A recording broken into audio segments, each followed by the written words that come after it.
as I sit here in my word, and it's actually 29 days.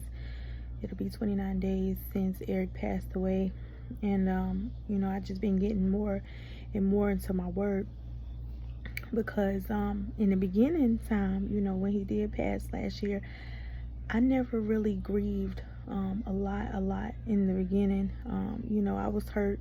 However, some people know the story, that I told them.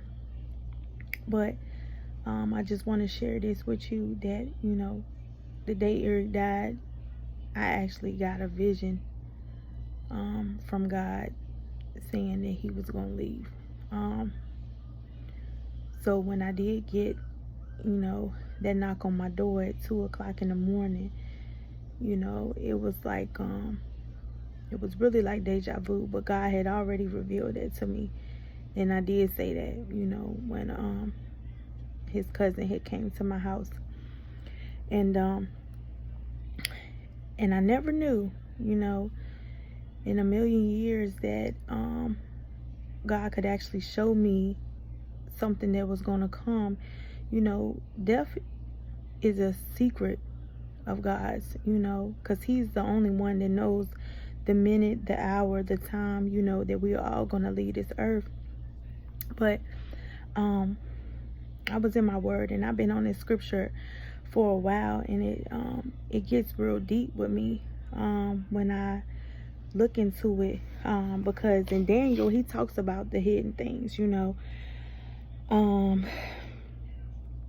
in Daniel 2:22, it says he reveals deep and hidden things.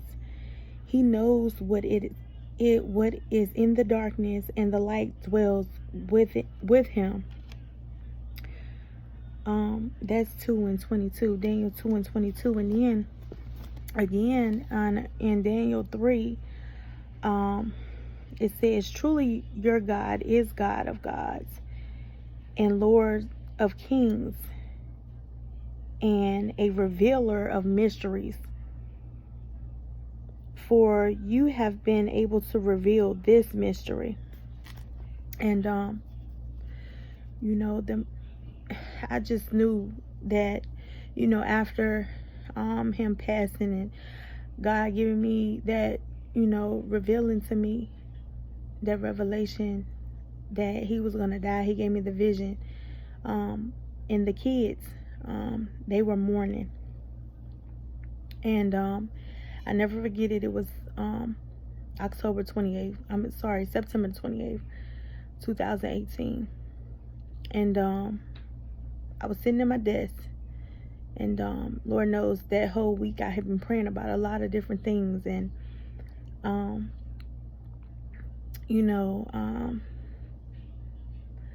God showed me, and I'll share some other things when God tell me to, because really, his death is really going to be something to deliver somebody from some things. But he showed me that the kids were crying, and they were mourning. And the first thing I said to God back, I said, no, God, I don't have life insurance on him. And God told me in a quiet, still voice, like, don't worry about it, I got this. And so far as the financial part, of me having to bury Eric, God supplied all those finances. He did. And the money just kept flowing in. The GoFundMe account that we had probably only collected maybe maybe $150 or something like that. But all of the other finances, God supplied it all. And I believe his total cost of his funeral was maybe about I think it was like $5,400 or $5,600. And so by the time I went to the funeral home that Friday after he passed, which is another week, I think I had maybe about $2,500 that I already paid on it. And so you know, people were matching money, and, just the money was just flowing in. And somebody had told me to, use the emergency fund that was at my job. And I had forgot about it because I had to use it one time before myself in my life. And I was like, well, I should go ahead and put in an application for it or whatever. Now, the max that they had was $500. That was the max that you could actually receive. But in faith, I asked for $2,000 because, God had already told me that he was going to do it. But I didn't even think about how I was going to come in. I just never worried about it at all. And then, so that Wednesday, before the day before the funeral, we had to have his finances in before he actually had a funeral. And my job called me, and I forgot that they had a board meeting or whatever the case may be, just to be able to grant you the finances and so forth. And I forgot, I was in there. I think I was working on my weed for the funeral. And I got that call from that lady from the emergency fund at my job. And she said that we're going to give you $2,190. And when I say, the tears just rolled down my face, because, God is going to do what he say he going to do. He do what he say he going to do. And just think about it. In faith, I asked for 2,000, and the max was 5. And they still gave me an extra $190, and I had the rest of the money in my pocket. I think I still owe maybe $2,400 or something like that, maybe $25 left. And so I was just like so thankful. But God is so faithful, to what he said he gonna do. He gonna do it. And even the next day, I had trusted God for the overflow, And the day of the funeral, I was actually able to deposit $1,000 into my bank account. And that's just, extra donations that I had got, that I received that day. And so, to God be the glory. He's great, and he does exactly what he said he's gonna do. But I did know, and I'll share some more information, as the 30 days go by. God is just saying, some things do need to be revealed. And, somebody's going to give some deliverance, because his death was not,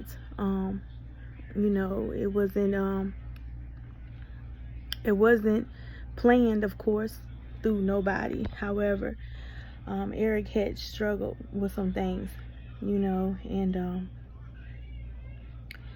I prayed for his deliverance, and I prayed for him. And actually I had got a dream before anything had ever happened. God had showed me a dream, and I never really prayed about it at that time. But the street had opened up. It was a big old crack in the street, and we driving down the road in a car, me and him. And so the car tipped over into the crack of the, where the street was open, and he fell out of it. And I tried to grab his hand, and I was telling him to hold on to me, hold on, like I got you, hold on to me. And he just went, he went into the hole, he went down. And as God has revealed it to me now, that he was showing me that Eric was going to go through some things that I couldn't save him from, And sometimes, I still grieve, I grieve more when I received his death certificate. That was a big blow to me. Even though I had a knowing, it was still a blow to me, because things were in black and white. But I cried probably every day for a whole month.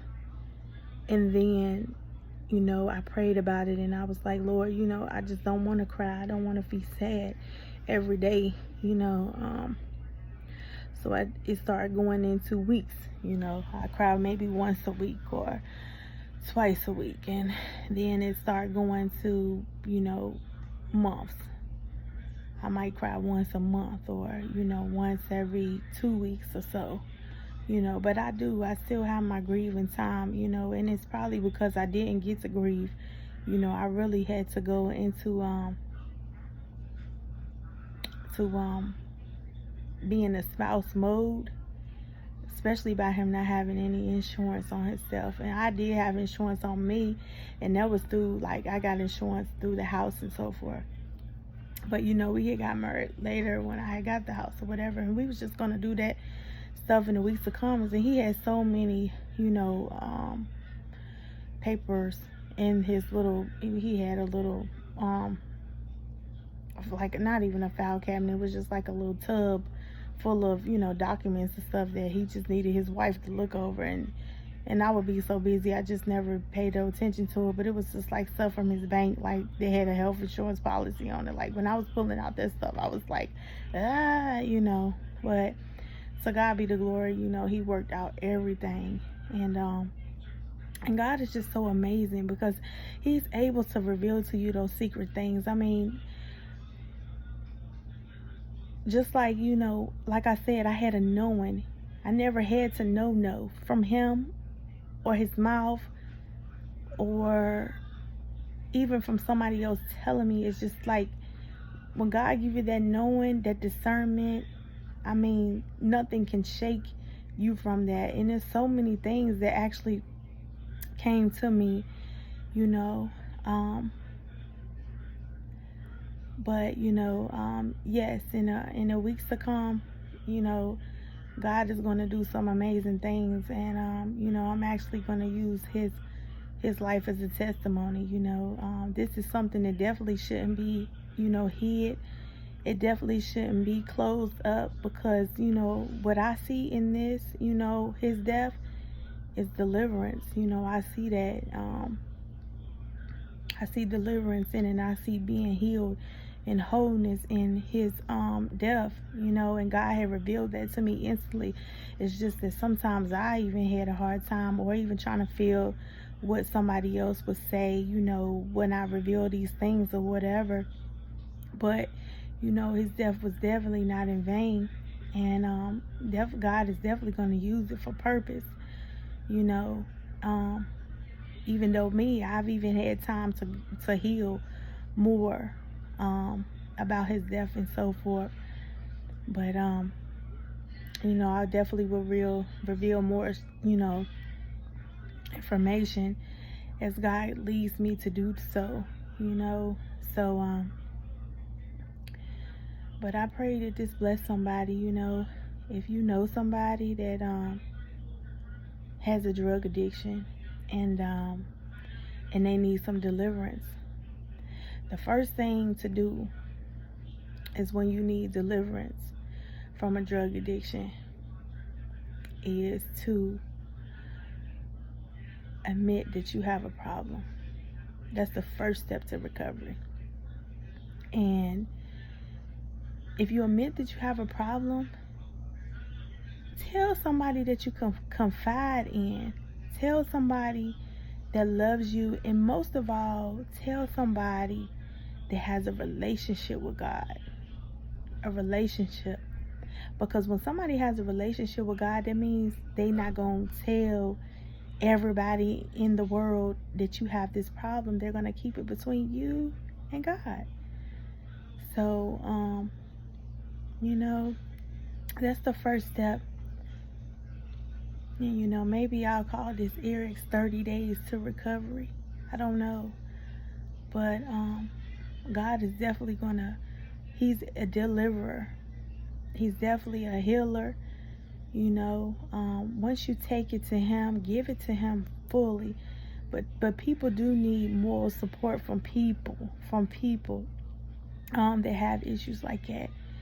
And they need somebody that's not going to shame them. So, And you can't be prideful when you have these addictions, you know. And whoever they tell have to have compassion and understanding. So, like I said, things will be revealed in the months to come. Well, in the days to come, as God gives me so much, to tell. Because, like I said, his death is not meant to be hidden. His death is not meant to be, stored away and we just, forget about it and we don't want to shame Eric. No, nobody's shaming him. But, how many lives can we save by sharing his story? He was a great guy, great, awesome guy, but favor, he had faith. But when we had those issues and stuff like that going on with us, that kind of overrides everything else. It's not even yourself, it's something that's in you that's making you do different things. And that didn't take away from his loving. He was still a loving person. He was still a person that would do anything for anybody, and but he had pride. He had pride. And they say pride comes before the fall. So, like I said, just be on the lookout for, some videos that I'll be doing later on, just to share some information with you all. Like I said, as God gives it to me. But this just touched me today because I had got in my word. And it's amazing how God will show you his secrets. Death is a secret. That's one of his secrets. I never knew the minute or the hour, no. And I never knew it would happen. But it did. And he showed it to me. He revealed it to me. So that's when you got a deep relationship with him. If he's showing and revealing you his secrets. And that's with anything. He can show and reveal you the blueprint of your life. So, I love y'all. Trust God. And, look out for, what's to come from me. Because it's time. It's 29 days. And it's time for God to start delivering some people.